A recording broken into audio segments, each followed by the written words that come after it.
உலகத்தை தலைமை ஏற்க வா. உலகத்தை எப்படி தலைமை ஏற்க முடியும்? 800 கோடி மக்கள் வாழக்கூடிய பூமி 1200 ஸ்கொயர் ஃபீட் வாங்குறதுக்கு 60 வருஷம் ஆயிடுது. அதுவும் சொந்தமான நிலம் இல்ல. இந்த பக்கத்துல சோறு, அது அடுத்த வீட்டு சோறு. இந்த பக்கத்துல அடுத்த வீட்டு சோறு. இது எவனுடைய தரையோ, இது யாருடைய கூரையோ. காத்தடைச்சு விற்கிறான். அது வாங்குறதுக்கே 50 வருஷம் ஆயிடும். நான் சொல்லுவது இடம் பற்றிய குறிப்பல்ல. வைய தலைமை கொள்ளுதல்னா என்னது? ஒண்ணும் இல்ல. மார்ட்டின் லூதர் கிங் 52 பேச்ச பேசியிருக்கிறார். ஐ ஹேவ் அ ட்ரீம் என்று சொல்லி. அவருடைய 52 பேச்சு இந்த தலைப்பில் மட்டும் இருக்கு. அத்தனை பேச்சிலும் வேறு வேறு செய்திகளை சொல்லும் மார்ட்டின் லூதர் கிங் ஒரு குறிப்பிட்ட செய்தியை அடிமைத்தனத்தில் இருக்கக்கூடிய தன் இனத்திற்காக பேசி அந்த அடிமை தலையில் இருந்து அவர்கள் விடுபட்டு அதிகாரத்திற்கு வர வேண்டும் என்றால் என்ன செய்ய வேண்டும் என்ற குறிப்பு தந்து கொண்டே இருக்கிறார். அவர் பேசிய பேச்சிற்கான ஆழத்தை அதிகார வர்க்கம் உணர்ந்ததினால் தான் பேசிக் கொண்டிருக்கின்ற பொழுது அரசியல் கொலை செய்யப்பட்டவர் மார்ட்டின் லூதர் கிங். அவ்வளவு பயங்கரமான சொல்லது. என்ன சிக்கல் தெரியுமா? புரியணுமே. சொல் வருது, எல்லாரும் தான் பேசுறாங்க. ஆனால் அந்த சொல் எந்த மூலத்தில் இருந்து புறப்பட்டதோ, எந்த சிந்தனையில் இருந்து புறப்பட்டதோ, அந்த சிந்தனைக்கான முழு பொருளை கேட்கக்கூடியவர்கள் உணரத்தக்க வகையில் அமைய வேண்டுமே. பலருக்கு அவங்க நினைச்சிட்டு சொல்றது வேற, இவங்க புரிஞ்சுக்கிறது வேறையா தானே இருக்கு. பாருங்க, மார்ட்டின் லூதர் கிங் சொல்கிறார், என் தாழ்த்தப்பட்ட இனத்தை சேர்ந்த இளைஞனே, நீ எழுச்சி உற வேண்டுமா? அதிகாரம் உன் கையில் வர வேண்டுமா? வையத் தலைமை கொள்ள வேண்டுமா? உன் ஆளுகையை, உன்னுடைய வேலையை, உன் புரட்சியை எங்கிருந்து தொடங்கு தெரியுமா?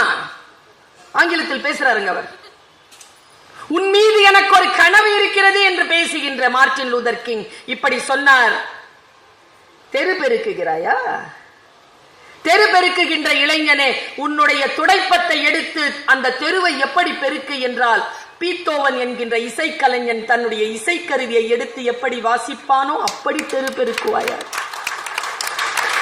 வைய தலைமை கொள் என்கின்ற சொல்லுக்கான விளக்கம் இதுதான். நீங்கள் எந்த துறையில் இருந்தாலும் அந்த துறைக்கு தலைமை ஏற்றுக்கொள்ளுங்கள்.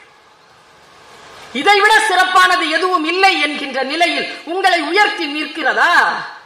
அந்த செய்கை உங்களிடத்தில் இருக்கிறதா? நீங்கள் தலைமைத்துவத்திற்குள் வந்து விட்டீர்கள் என்று பொருள். நான் இப்படி கேட்கிறேன். அடுத்தவங்களுக்கு நாம ரொம்ப நல்ல லீடருங்க, சூப்பர் லீடர் நம்ம அடுத்தவங்களுக்கு. நான் எப்பவுமே சொல்லுவேன், நமக்கு ஏதாவது பிரச்சனையா இருந்தா நாம வக்கீல் ஆயிரும். பார்த்திருக்கீங்களா? இந்த போஸ்டிங்ல டக்கு டக்குன்னு எடுப்போம். நாம அடுத்தவங்க தப்பு செஞ்சா ஜட்ஜ் ஆயிரும், டக்குன்னு ஜட்ஜ் ஆயிரும். கரெக்டா மேடம்? அவ்வளவு பாதிக்கப்பட்டிருக்கீங்க. ஆமான்ட்டாங்க அவங்க. அப்போ அடுத்தவர்களுக்கு தலைமை ஏற்க துடிக்கின்ற நாம், இதோ இந்த சகோதரி இந்த மண்ணில் சில சிந்தனையை விதைத்து போகிறேன். இன்றிலிருந்து உங்களுக்கு நீங்கள் தலைமை ஏற்க தொடங்குங்கள். உங்களுக்கு நல்ல தலைவராக நீங்கள் இருக்கிறீர்களா? உங்களுக்கு நல்ல நண்பனாக நீங்கள் இருக்கிறீர்களா? உங்களுக்கு நல்ல ஆன்ம நேயனாக நீங்கள் இருக்கிறீர்களா? நீங்கள் உண்மையிலேயே லீடர் ஆவதற்கு தகுதியுடையவர்களாக இருக்கிறீர்கள். புத்தக வாசிப்பு என்பது சாதாரண விஷயம் இல்லை. என்கிட்ட மீரா மேடம் கேட்டாங்க.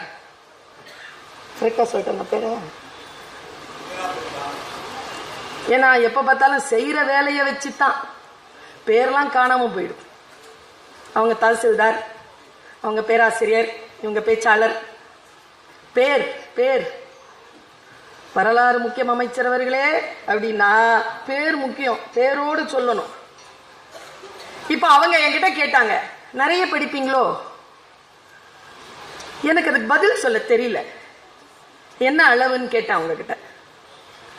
நிறையனா எவ்வளவு எவ்வளவு படிக்கிறது? இப்படியா? இவ்வளவா? வாசிக்கின்ற வாழ்க்கை இருக்கு இல்லையா? வாசிக்கின்ற வாழ்க்கை யாருக்கெல்லாம் இருக்கிறதோ அவர்கள் ஆழ் மனதிற்குள் தலைமை பண்பு கொண்டவர்களாக திகழ்கிறார்கள். வாசிப்பு கூட வேண்டும் என்பதற்காகத்தான் இத்தகைய விழாக்கள். நான் சொல்றேன், புத்தகம் என்ன செய்யுங்க? இப்போ இந்த நிறைய அறைகளில் நிறைய புத்தகங்கள் காத்திருக்குங்க, மௌனமா காத்திருக்கு. அதுக்கு மட்டும் வேல்யூ வச்சுட்டோம்னா என்னங்க ஆகும்?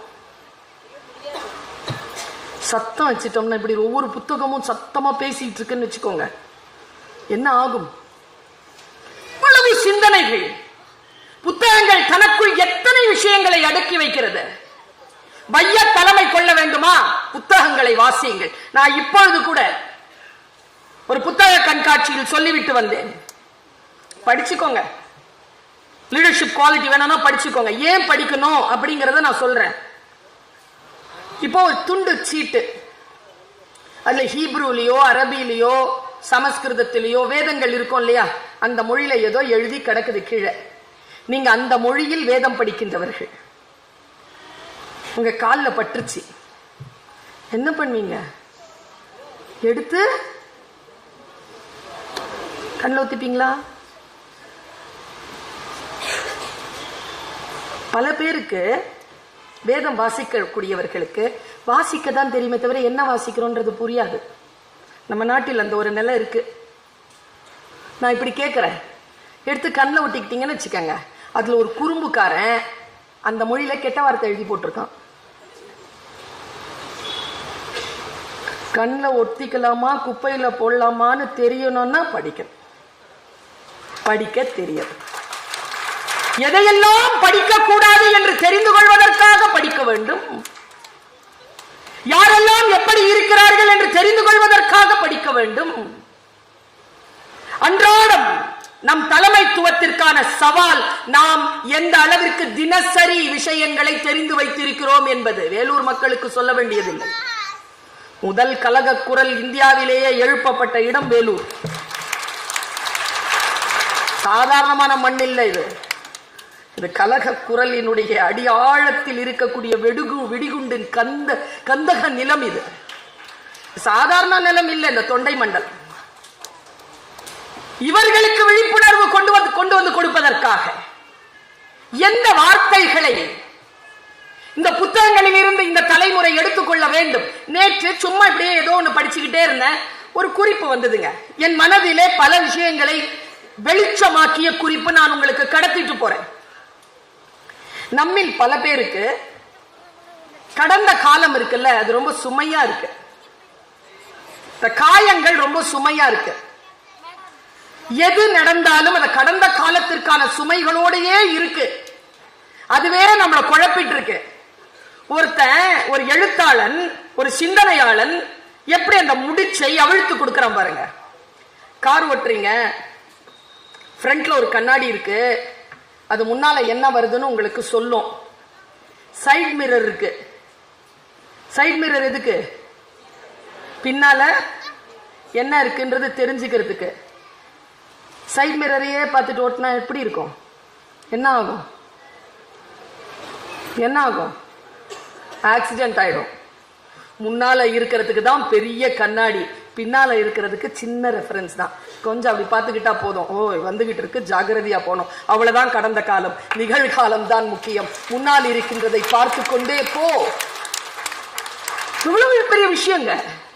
ஆறாத ரணங்களாலும் ஆபாசமான எண்ணங்களாலும் நிரம்பி வழிகின்ற பொழுது தலைமை குணம் எப்படி வரும்? பெண்கள் உங்கள் அத்தனை பேருக்கும் சொல்கிறேன், ஆண்கள் உங்கள் அத்தனை பேருக்கும் சொல்லுகிறேன், வீட்டிலோ அலுவலகத்திலோ நீங்க லீடர்ஷிப்ல இருக்கிறீங்கன்னா, ஒரு தப்பு நடக்குதுன்னா எவன் தப்பு செஞ்சான்னு பாத்தீங்கன்னா நீங்க முதலாளி. தப்பு எங்க நடந்துச்சுன்னு பாத்தீங்கன்னா நீங்க தலைவர்.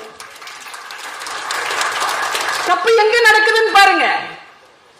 தலைமை ஏற்கக்கூடிய குணம் அது. ரொம்ப சிறப்பா இன்னொரு வார்த்தை சொல்லவா? சிறந்த லீடர் யார் தெரியுமா? நான் அறிந்த சிறந்த லீடர் யாருன்னா, எல்லோரையும் விட சிறப்பானவன் இல்லை, தன்னை விட சிறப்பானவர்களை உருவாக்குபவன் தான் லீடர். அந்த லீடர்ஷிப் இருக்கா நம்ம கிட்ட? அந்த லீடர்ஷிப் வந்துருச்சுன்னா பைய தலைமை கொள்ள தொடங்கி இருக்கிறோம் அர்த்தம். நான் இப்படி கேட்கிறேன், புத்தகங்களை பற்றி நீங்கள் என்ன நினைக்கிறீர்கள் அப்படின்னு கேட்டா எங்கேயோ படிச்சதெல்லாம் ஞாபகம் வரும்ல. புத்தகத்தை பத்தி என்ன நினைக்கிறீங்க? நானும் ஒரு முறை மீட்டிங்ல பேசிக்கிட்டே இருக்கும் போது என்கிட்ட ஒரு பெண் எழுந்துச்சு கேட்கிறா. சின்ன பெண், ஒரு 13-14 வயது இருக்கும். அது எப்படி எவ்வளோ பழைய விஷயங்கள் எல்லாம் அப்படியே கொஞ்சம் கூட குறிப்பே இல்லாம அப்படியே பேசிக்கிட்டே இருக்கிறீங்க, எப்படி மெமரி?